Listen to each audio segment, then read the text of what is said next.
대한민국과 인도네시아의 갈등은 단순한 방산 협력의 균열이 아니라 아시아 전체의 안보 지형을 뒤흔드는 거대한 파문으로 번지고 있습니다. 한국은 오랜 시간 독자적인 전투기 개발을 추진해왔고 그 결정체가 바로 KF-21 보라매입니다. 하지만 이 프로젝트의 공동 개발국으로 참여한 인도네시아가 분담금 문제를 둘러싸고 오락가락하는 태도를 보이면서 갈등의 불씨는 걷잡을 수 없이 커졌습니다. 문제는 여기에 그치지 않았습니다. 일본과 중국이 한국 무기의 수출 확대를 노골적으로 경계하는 가운데 인도네시아가 필리핀 전투기 도입 문제까지 들고 나오며 양국 간 긴장을 고조시킨 것입니다. 이로 인해 한국과 인도네시아의 관계는 한층 더 복잡해지고 아시아 방산 외교 전체에도 부담으로 작용하고 있습니다. 세계적으로 방산 수요가 폭발적으로 증가하는 가운데 이러한 갈등은 더욱 두드러지고 있습니다. 러시아와 우크라이나 전쟁이 장기화되고 중동 정세까지 악화되면서 무기를 더 빨리, 더 많이 확보하려는 국가들이 급증했습니다. 프랑스의 라팔 전투기는 주문을 해도 2030년대 후반에나 인도될 정도로 납기가 지연되고 있습니다. 이런 상황 속에서 인도네시아는 지난해 중국의 젠10C 전투기 도입을 검토하며 한국과의 협력에 미묘한 긴장을 불러왔습니다. 반대로 필리핀은 완전히 다른 길을 걸었습니다. 가성비와 성능을 인정받은 한국산 FA50PH를 추가 도입해 공군 전력을 강화했고 이제는 KF-21 보라매를 차세대 주력기로 검토하며 한국산 전투기의 매력을 다시 한번 확인했습니다. 필리핀은 과거 F5 전투기 퇴역으로 인한 공백을 메우기 위해 이미 FA50PH 12대를 도입했고 최근 7억 달러 규모로 12대를 추가 계약했습니다. 이로써 공중 우세 능력뿐 아니라 정밀 유도 무기 운용 능력까지 확보하면서 공군력을 한 단계 끌어올렸습니다. 여기서 그치지 않고 필리핀은 중거리 전투기 MRF 사업 후보로 F-16 바이퍼, 스웨덴의 그리펜과 함께 한국의 KF-21을 본격적으로 검토하고 있습니다. 현지 언론에서는 2027년에서 2029년 사이 KF-21이 도입될 가능성이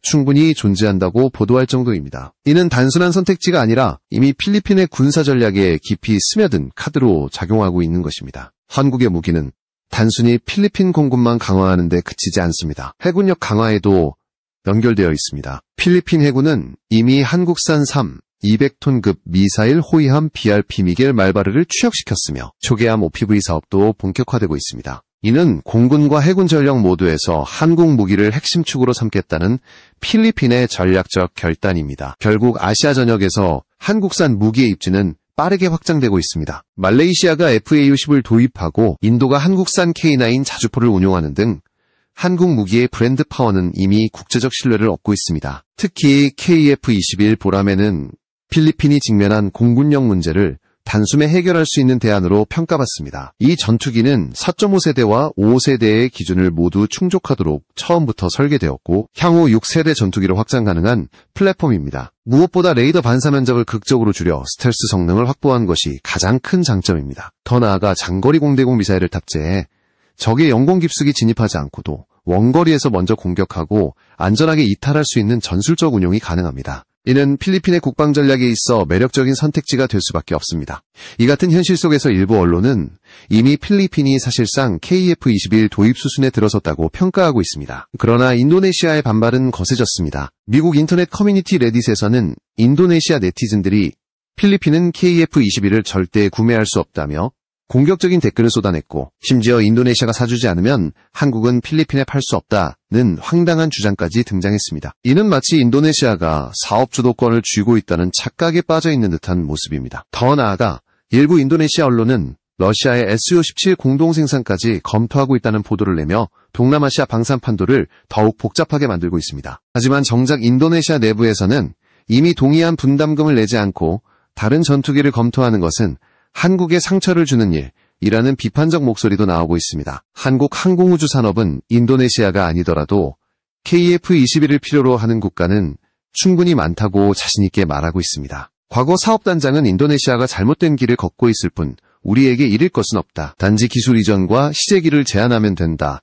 고 언급하며 담담한 태도를 유지했습니다. 이는 한국이 더 이상 인도네시아의 눈치를 볼 필요가 없다는 자신감의 표현이기도 합니다. 그러나 전문가들은 단순히 감정적인 대응으로는 장기적 이익을 지킬 수 없다고 경고합니다. 인도네시아가 지금처럼 협력의 끈을 놓아버린다면 결국 과거 터키가 F-35 사업에서 배제되며 치른 대가를 되새길 수밖에 없다는 것입니다. 실제로 KF-21 공동개발은 단순한 기술 협력이 아니라 미래 항공전 패러다임을 공유하는 전략적 파트너십이었습니다. 그럼에도 인도네시아는 분담금을 내지 않은 채 다른 기종을 검토하면서 한국과의 신뢰를 스스로 무너뜨리고 있습니다. 더 심각한 것은 인도네시아 네티즌들까지 나서서 한국을 비난하며 미국 기술을 도입했기 때문에 순수한 공동개발이 아니다 라고 주장한다는 점입니다. 하지만 이는 계약 조건에도 없었던 요구였고 실제로 내부에서도 그것은 우리의 협상 실패이며 분담금 거부는 정당한 방법이 될 수 없다는 자성의 목소리가 나오고 있습니다. 한국은 이미 의무를 충실히 이행했습니다. 계약을 위반한 쪽은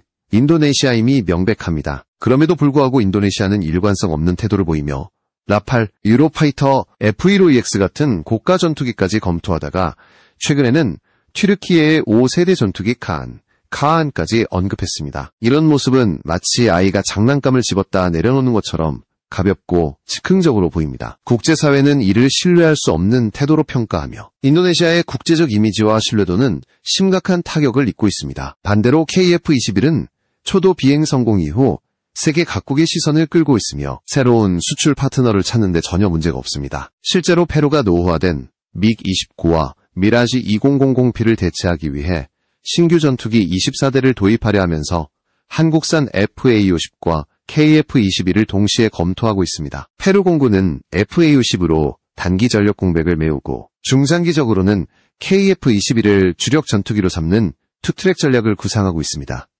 이는 한국이 그동안 추진해온 글로벌 방산 외교와 정확히 맞아떨어지는 흐름입니다. 페루는 단순히 전투기를 구매하는 것에 그치지 않고 현지 기업 세만과 KF-21 부품 현지 생산을 위한 협약을 체결했습니다. 이는 단순한 기체 판매를 넘어선 전략적 협력으로 장기적 파트너십을 염두에 둔 결정임이 분명합니다. 페루 공군 사령관은 24대 전투기를 두 차례에 걸쳐 12대는 올해, 나머지 12대는 2026년에 도입할 계획이라고 밝혔습니다. 다만 정치적 불안정성이 일정 준수의 변수로 작용할 수 있다는 우려도 함께 제기됩니다. 그럼에도 페루는 한국산 전투기를 신뢰하고 있으며 이는 국제시장에서 KF-21의 가치가 얼마나 빠르게 확장되고 있는지를 보여줍니다. 이러한 수출 기회가 단발성으로 끝나지 않으려면 무엇보다 완전한 국산화 기반이 필요합니다. 지금까지 한국산 전투기가 해외에서 호평받을 수 있었던 이유는 단순히 가격 경쟁력 때문만이 아니라 안정적인 후속 군수 지원과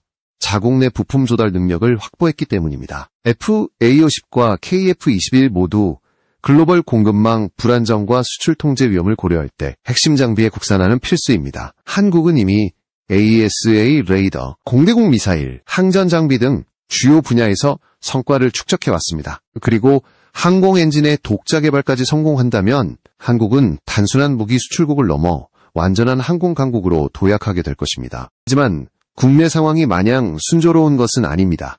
최근 한국항공우주산업 KAI 노조가 차기 사장 인선 지연에 강력히 반발하며 정부의 조속한 결정을 촉구했습니다. 노조는 성명을 통해 차기 사장 인선이 늦어지면서 회사 경영뿐 아니라 국가 전략 산업 전체가 공백과 혼란을 겪고 있다고 지적했습니다. 원래라면 9월 초 강구영 사장의 임기 만료와 함께 후임 인선이 마무리될 예정이었지만 대통령 해외 순방 일정과 최대 주주인 수출입은행 행장 인선이 겹치면서 과정이 지연되고 있다는 설명입니다. 이로 인해 KF-21 양산 준비와 FA-50 수출, 수리온 사업 등 주요 사업들이 차질을 빚고 있으며 수천억 원 규모의 수출 협상도 결론을 내리지 못해 현장 불안이 커지고 있다는 경고가 나왔습니다. 노조의 반발은 단순히 사내 문제를 넘어 국가전략산업 전체에 대한 경고로 받아들여지고 있습니다. 실제로 KAI의 올해 2분기 매출은 283억 원으로 전년 동기 대비 감소했으며 이는 주요 방산 수출 계약이 지연되면서 발생한 직접적인 여파로 분석됩니다. 노조는 이번 사태를 단순한 인사 문제가 아니라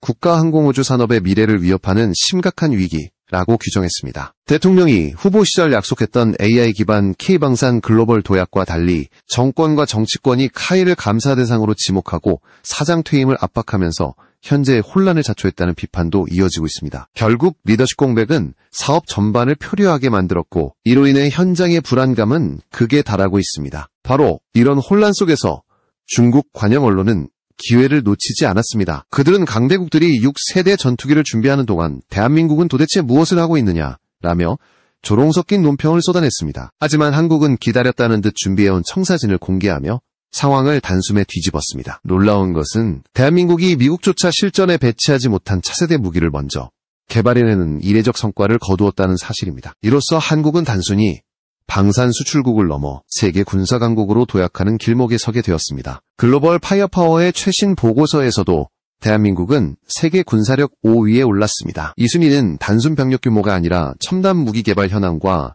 미래 성장 가능성까지 고려한 결과이기에 의미가 더욱 큽니다. 특히 KF-21은 보고서에서 핵심 무장체계로 주목받았습니다. 한국 공군이 세계에서 가장 빠른 속도로 차세대 전투기 전력화를 진행하고 있는 국가라는 평가가 붙었습니다. 더욱 주목할 점은 KF-21이 단순히 5세대의 전투기를 추격하는 데 그치지 않고 5세대와 6세대의 기술 간극을 메우는 5.5세대 플랫폼이라는 평가를 받았다는 것입니다. 전 세계에서 이런 위치를 차지한 전투기는 KF-21이 유일합니다.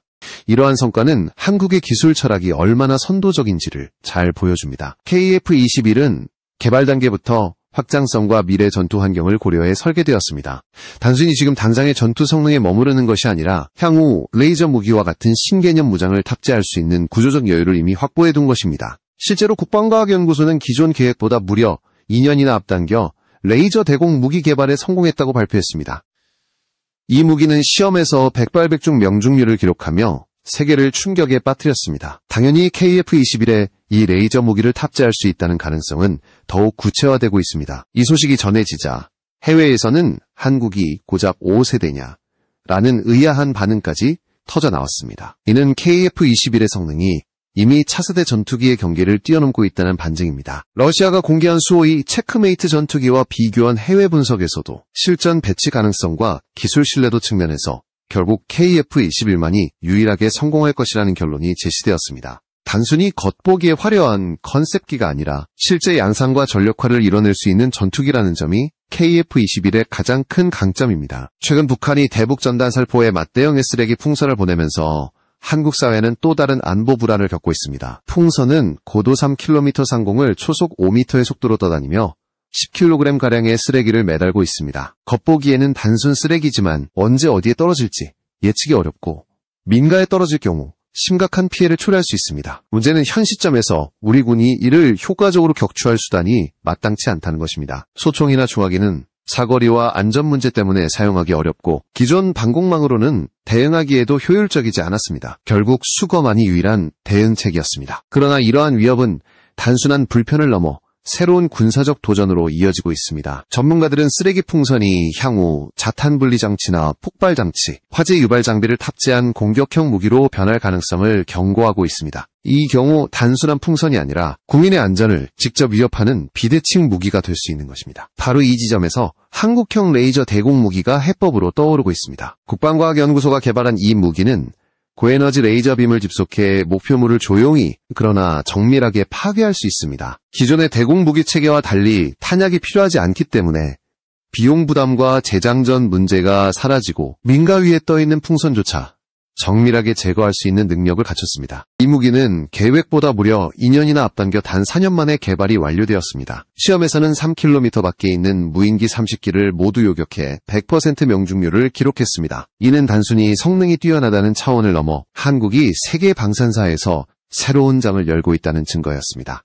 해외 언론은 이를 두고 세계 최정상급 기술을 한국이 현실화했다라고 평가했습니다. 특히 레이저 무기는 1초에 약 30만 km의 속도로 발사되어 연속 타격이 가능하며 발사 비용이 단 2,000원 수준에 불과합니다. 수천만 원이 드는 미사일 대비 비교조차 되지 않는 초저비용 무기 체계입니다. 전기가 공급되는 곳이라면 어디서든 운용할 수 있다는 점도 큰 강점입니다. 실제로 군사 전문가들은 만약 이란의 대규모 드론 공격을 한국산 레이저 무기로 방어했다면 단 50만 원으로 모든 공격 드론을 무력화할 수 있었을 것이라는 분석까지 내놓았습니다. 이렇게 막강한 무기가 실전 배치 단계에 들어섰다는 사실은 한국 방산의 위상뿐 아니라 전 세계 무기 시장의 판도를 뒤흔드는 충격적인 사건입니다. 단순히 국방력 강화에 그치지 않고 방산 수출 경쟁력까지 동시에 확보할 수 있게 된 것입니다. 국방과학연구소는 KF-21 진화 모델에 레이저 무기를 탑재하는 방안을 이미 공식적으로 언급했습니다. 이는 단순히 미래 가능성이 아니라 곧 현실로 이어질 프로젝트입니다. 실제로 레이저 무기의 전방부대 전력화가 발표되면서 빠른 시일 내에 전투기와의 결합이 추진될 가능성이 커졌습니다. 다만 전문가들은 본격적인 실전 배치를 위해서는 추가 검증과 장시간 운용 테스트가 필요하다고 강조합니다. 그럼에도 이미 대한민국은 세계에서 가장 앞서가는 레이저 무기 기술력을 확보했고, 이는 6세대 전투기 시대의 핵심 기반으로 이어질 전망입니다. 한국은 지난 30년 동안 산업용, 의료용, 국방용 레이저 기술을 꾸준히 연구해왔습니다. 특히 광센서 응용 기술과 첨단 소재 기반의 연구 성과는 세계적으로 인정받고 있습니다. 이런 탄탄한 기술적 기반 위에서 한국은 단숨에 레이저 무기 실전화를 이뤄냈습니다. 결국 이는 단기적인 대응책에 그치지 않고 미래 위협까지 선제적으로 차단할 수 있는 자주국방 능력을 확보한 것입니다. 한국이 지금까지 걸어온 길은 단순한 무기 개발을 넘어 전쟁 패러다임 자체를 바꾸는 혁신의 역사라 할 수 있습니다. 대한민국은 이제 단순히 5세대 전투기를 보유하는 나라를 넘어 6세대 전투기 시대를 준비하는 국가로 자리매김하고 있습니다. 이미 KF-1X라는 진화 모델 개발에 총력을 기울이고 있으며 이는 전 세계가 주목하는 프로젝트로 떠올랐습니다. KF-1X는 단순한 개량형이 아니라 레이저 무기와 인공지능 기반 전술 체계까지 탑재 가능한 플랫폼으로 설계되고 있습니다. 이 때문에 해외 전문가들은 KF-1X가 완성되면 한국은 세계에서 가장 앞선 공군력을 보유하게 될 것이라고 평가하고 있습니다. 단순히 방산 기술의 축적이 아니라 전투기 시장 전체의 게임 체인저로 부상하고 있는 것입니다. 한편 한국의 기술력은 공군에만 국한되지 않습니다. 최근 중국 해군의 공격적 행보로 인해 한국 해군의 차세대 스텔스 전투함 개발에도 국민적 관심이 집중되고 있습니다. 중국은 남중국해와 서해에서 군사 인프라를 확대하며 세력 확장을 시도하고 있습니다.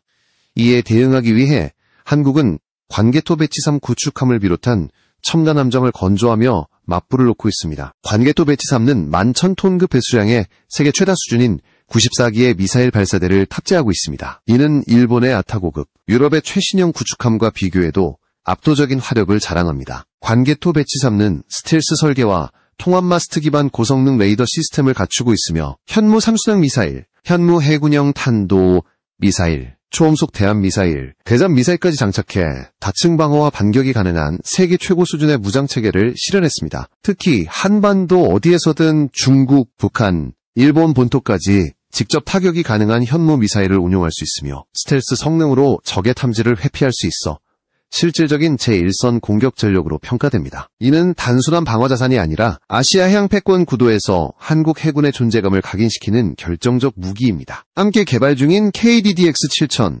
톤급 전투함 역시 주목받고 있습니다. 이 함정은 만재 배수량 9,000톤에 달하는 중형급 화력 플랫폼으로 차세대 수직 발사기 KV-ELS-2를 장착해 전작 대비 185% 향상된 탑재 능력을 확보했습니다. 여기에 장거리 및 단거리 레이저 무기를 복합 운용해 탄도미사일 요격 능력까지 갖출 예정입니다. 이는 미 해군조차 확보하지 못한 세계 최정상급 기술로 평가되며 한국이 독자적으로 이뤄낸 성과라는 점에서 의미가 큽니다. 한국 해군은 2023년부터 2027년까지 총 6척의 관개토 배치3를 전력화할 계획입니다. 이는 북한의 탄도미사일 위협과 중국 해군의 확장을 동시에 억제할 수 있는 전략 자산이 될 것입니다. 독도, 이어도 등 주요 해양 거점뿐 아니라 동북아 해양 패권 구도 전체에서 한국 해군의 입지를 강화할 무기체계로 자리 잡고 있습니다. 결국 한국은 공군과 해군 양축에서 모두 세계 최고 수준의 무기를 확보하면서 동북아시아 안보의 핵심 축으로 부상하고 있습니다. 이는 단순한 국방 강화가 아니라 국제사회에서 한국의 위상을 다시 쓰는 역사적 전환점입니다. 대한민국 방위산업의 행보는 이제 세계 군사 균형에 직접적인 영향을 미치는 수준에 도달했습니다. KF-21 보라매와 FA-50, K9 자주포, AESA 레이더, 그리고 최신형 레이저 무기까지 한국이 보유하거나 수출하는 무기들은 단순히 전투 장비가 아니라 새로운 전쟁 패러다임을 상징합니다. 특히 KF-21은 처음부터 글로벌 수출을 염두에 두고 설계된 만큼 인도네시아의 분담금 문제에 크게 휘둘리지 않고 페루, 필리핀, 말레이시아 등 다양한 국가와 협력의 길을 넓히고 있습니다. 한국은 더 이상 단일 시장에 의존하지 않고 다변화된 수출 전략으로 안정성을 확보하고 있습니다. 인도네시아가 오락가락하는 태도를 보이는 동안 한국은 오히려 확신을 가진 다른 국가들과 발빠르게 협력망을 구축했습니다. 필리핀이 FA-50PH 추가 도입과 KF-21 검토에 나선 것은 단순히 가격 때문이 아니라 한국 무기에 대한 국제적 신뢰가 쌓였기 때문입니다. 페루가 KF-21 부품 현지 생산 협정을 맺은 것 또한 단순한 구매가 아니라 장기적 동반자로서 한국을 택했다는 의미입니다. 결국 인도네시아가 흔들려도 한국은 오히려 더 넓은 수출 시장에서 새로운 기회를 잡고 있는 것입니다. 이 과정에서 한국이 보여주는 전략적 태도는 주목할 만합니다. 단순히 무기를 판매하는 데 그치지 않고 현지 생산 협력과 기술 이전을 통해 함께 성장하는 파트너로 자리매김하고 있는 것입니다. 이는 과거 선진국 방산기업들이 독점적 지위를 유지하기 위해 기술을 철저히 감추던 방식과는 정반대입니다. 한국은 동반 성장을 강조하며 신뢰를 얻고 그 신뢰가 다시 방산 수출의 확장으로 이어지고 있습니다. 더욱이 대한민국의 무기들은 가격 경쟁력, 성능, 후속 군수 지원 체계까지 3박자를 고루 갖췄습니다. 글로벌 공급망 불안정과 수출 통제 리스크가 높아지는 상황에서 자체 부품 조달 능력을 확보한 한국산 무기는 매력적인 선택지가 될 수밖에 없습니다. 특히 KF-21은 AESA 레이더, 공대공 미사일, 항전 장비까지 이미 상당 부분 국산화에 성공했으며 독자 항공 엔진 개발까지 성공한다면 완전한 항공 강국으로 도약하게 될 것입니다.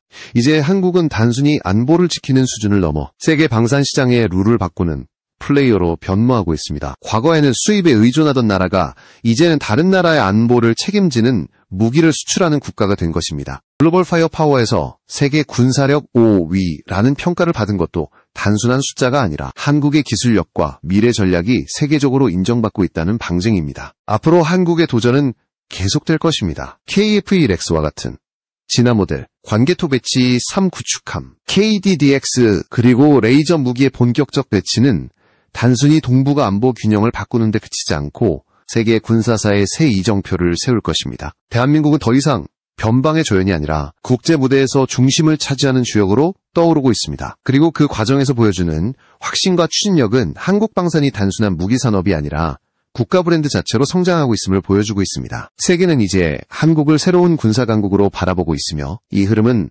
앞으로도 멈추지 않을 것입니다.